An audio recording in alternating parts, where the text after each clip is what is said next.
শীতের দিনে পেঁয়াজ পাতা খুব সহজে পাওয়া যায়, তাই পেঁয়াজ পাতার পাকোড়া বানিয়ে খেতে কিন্তু ভীষণ মজা লাগে আর তৈরি করাও কিন্তু খুবই সহজ। মাত্র কয়েকটি উপকরণ দিয়ে এই পাকোড়াটা তৈরি করে ফেলা যায়। চলুন তাহলে আর কথা না বাড়িয়ে চলে যাচ্ছি পুরো রেসিপিতে।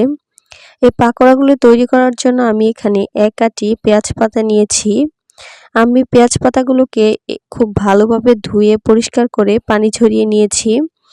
এবার আমি এই পেঁয়াজ পাতাগুলোকে ছোট ছোট টুকরো করে কেটে নিব। দেখতেই পাচ্ছেন আমি ঠিক কিভাবে কাটছি। এরকম ছোট ছোট টুকরো করে আমি সবগুলো পেঁয়াজ পাতা কেটে নিয়েছি। এবার আমি একটি মিক্সিং বোলে নিয়ে নিচ্ছি এই পেঁয়াজ পাতাগুলোকে। তারপর এখানে আমি দিয়ে দিচ্ছি 1 কাপ ময়দা। এবার এখানে আমি দিয়ে দিচ্ছি হাফ চা চামচ মরিচের গুঁড়া, দিয়ে দিচ্ছি হাফ চা চামচ আদা গুঁড়া, দিয়ে দিচ্ছি হাফ চা চামচ রসুন গুঁড়া। তবে আদা রসুন গুঁড়া যদি আপনাদের হাতের কাছে না থাকে তাহলে সেটা বাদ দিলেও চলবে। দিয়ে দিচ্ছি হাফ চা চামচ জিরার গুঁড়া, দিয়ে দিচ্ছি হাফ চা চামচ গরম মশলার গুঁড়া, দিয়ে দিচ্ছি হাফ চা চামচ লবণ বা নিজের স্বাদ মতো। তারপর এখানে আমি দিয়ে দিচ্ছি চিলি ফ্লেক্স হাফ চা চামচ, এটাও নিজের স্বাদ মতো। এবার আমি সব কিছুকে একসঙ্গে খুব ভালোভাবে মিশিয়ে নিচ্ছি। শুকনো উপকরণগুলোকে খুব ভালোভাবে মিশিয়ে নিতে হবে। পেঁয়াজ পাতার সঙ্গে আমি সব মশলাগুলোকে খুব ভালোভাবে ডলে ডলে মিশিয়ে নিব।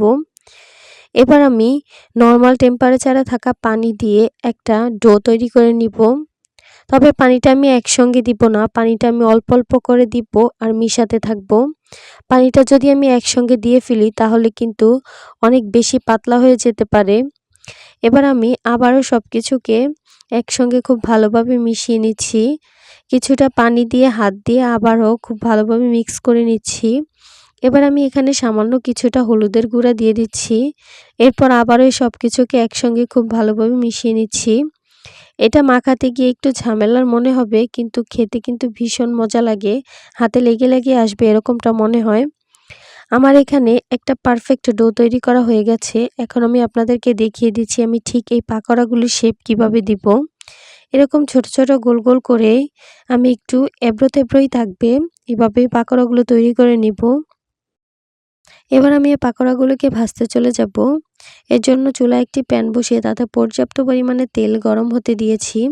আমি এই তেলটাতে পিঠা ভেজেছিলাম, তাই একটু ফেনা ফেনা দেখা যাচ্ছে। এবারে তেলটা কিছুটা গরম হয়ে আসলে এখানে আমি একে একে পাকোড়াগুলি দিয়ে দিব। অতিরিক্ত গরম তেলে কিন্তু এই পাকোড়াগুলি দেওয়া যাবে না, তাহলে কিন্তু উপর থেকে অনেক দ্রুতই কালার চলে আসবে আর ভেতর থেকে কাঁচা রয়ে যাবে। দেখতে পাচ্ছেন আমি এখানে বেশ অনেকগুলো পাকোড়া দিয়ে দিয়েছি। এগুলো ভাজতে খুব বেশি একটা সময় লাগবে না, 6-7 মিনিটের মতো লাগতে পারে।